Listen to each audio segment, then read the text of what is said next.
Je vais vous parler du grand remplacement, expression qui a été vulgarisée et répandue, véhiculée récemment par Zemmour, et montrer que il y a un paradoxe.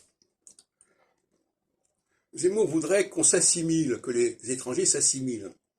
Mais l'assimilation, c'est la porte ouverte au grand remplacement. Donc il y a là une incohérence. Et je pense que les gens ont compris que le discours de Zemmour était incohérent. Et qu'il était constitué d'éléments épars qu'il avait plus ou moins bricolés pour les relier entre eux. Mais on ne peut pas vouloir à la fois l'assimilation et dénoncer le grand remplacement. Parce que pour éviter l'assimilation, la meilleure solution, c'est que les gens gardent leur propre langue, et gardent leurs propres habitudes, et gardent leurs propres apparences.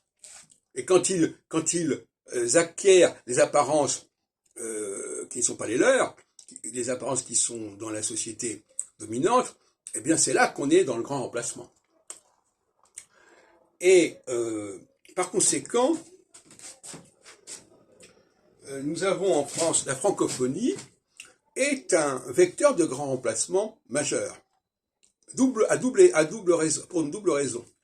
D'une part, en ce qui concerne l'Afrique, et éventuellement d'ailleurs l'Indochine, et d'autre part, en ce qui concerne l'Amérique et l'Angleterre, sans parler de l'allemand.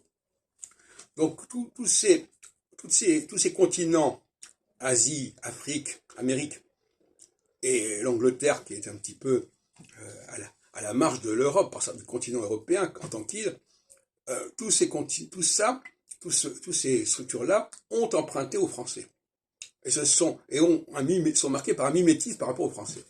Alors, ce mimétisme, alors évidemment, on peut dire, ah oui, mais c'est une colonisation. Ah oui, mais c'est une invasion. C'est vrai. Les Normands ont envahi l'Angleterre. C'est vrai que la France a envahi l'Algérie, etc. Est-ce que c'est une raison pour ignorer l'impact du français sur l'anglais ou l'impact du français sur les pays africains francophones? Non, certainement pas. Sans parler du Vietnam, etc. Et dans tous les cas de figure, nous avons, en tout cas dans le cas de l'Afrique et de l'Asie, nous avons une arrivée d'immigrés francophones vers la France, et qui ne seraient pas venus en France s'il n'y avait pas eu cette question linguistique de la francophonie. Donc la francophonie est un vecteur majeur de l'immigration vers la France. En ce qui concerne le monde anglo-saxon, c'est plus complexe que cela, puisque c'est une langue, la langue qui a précédé l'influence du français, c'est une langue, on pourrait discuter de savoir d'où elle vient, d'où elle sort, etc.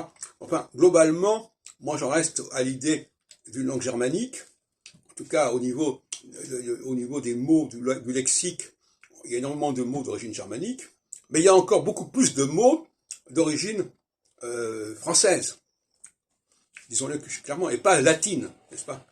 Bien que le français soit une langue latine, comme chacun sait, mais elle s'est constituée dans sa spécificité et dans son unicité en quelque sorte. Donc là, c'est encore un autre grand remplacement, à savoir que la langue internationale qui, au XVIIe, XVIIIe siècle, et même XIXe siècle, et même jusqu'à la langue diplomatique jusqu'au début du XXe siècle, jusqu'au congrès de Versailles, la langue internationale était le français, et elle a été remplacée par l'anglais. Mais l'anglais, ce n'est pas une langue complètement étrangère au français, puisque c'est une langue qui est truffée, littéralement, de mots français. Et donc là aussi, on peut parler d'un grand remplacement.